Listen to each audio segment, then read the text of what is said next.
Everything we are doing is pushing India back to the dark ages. You don't even tolerate questioning, let alone dissent. हाँ दुर्योधन बांध मुझे, बांधने मुझे तू आया है, जंजीर बड़ी क्या लाया है, तूने को साध ना सकता है, वो मुझे कब बांध सकता है? I ask you this, you cannot keep us down.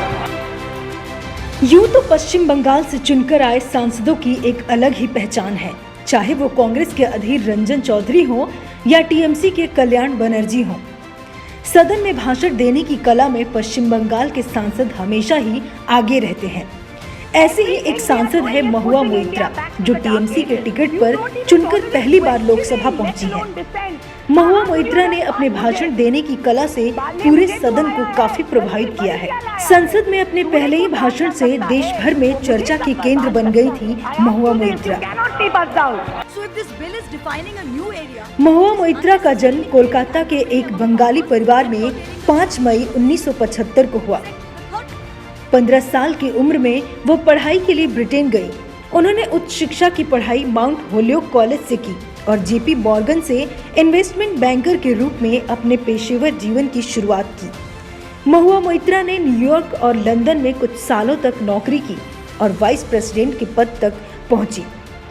साल 2008 में महुआ मोइत्रा भारत लौट आई और फिर उनकी राजनीतिक यात्रा की शुरुआत हुई।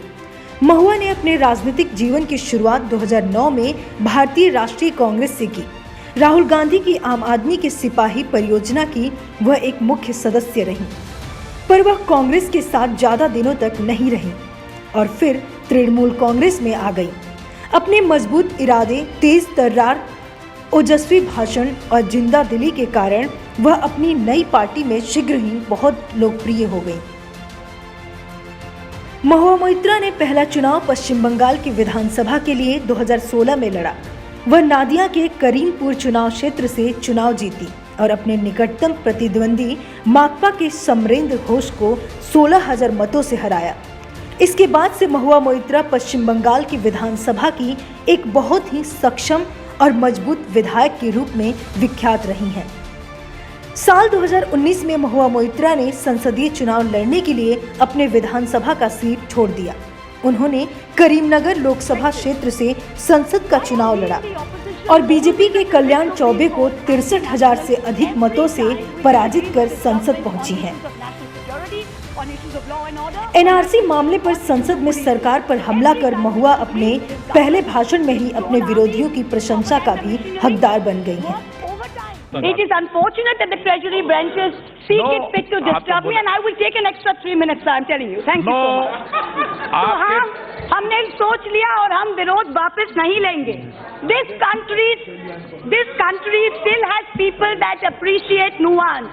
It still has people who have not degenerated into this mindless world of black and white, where either we can only be pro-government or we can be anti-country. We have not, all of India does not believe this. Even if members of this house may, all of India does not believe this. So it is possible to stay here, to stand here and be anti-government and still be pro-India, and that's the space that I seek to represent today. This bill seeks to do one thing. One is to designate individuals as terrorists without due process. तो कल हमें भी कर सकते हैं, इसीलिए हम बोल रहे हैं. That is exactly what this bill is trying to do.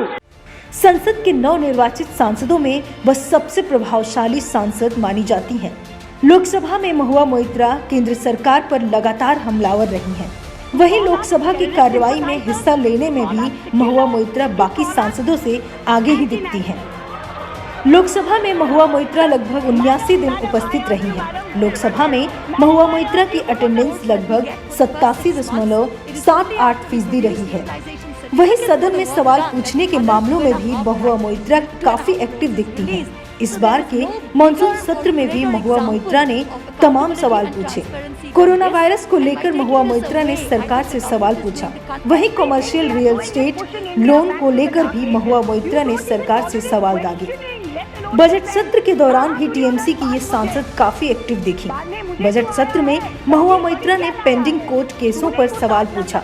वही डिबेट्स की बात की जाए तो महुआ मोइत्रा ने इस साल 21 डिबेट्स में भाग लिया है। In the past 6 years, we've had very little of that from the government. the one thing I would like to point out that the MP lads is perhaps the only thing where MPs are directly accountable to their constituents. When we come into power, when we are voted in, we promise certain things.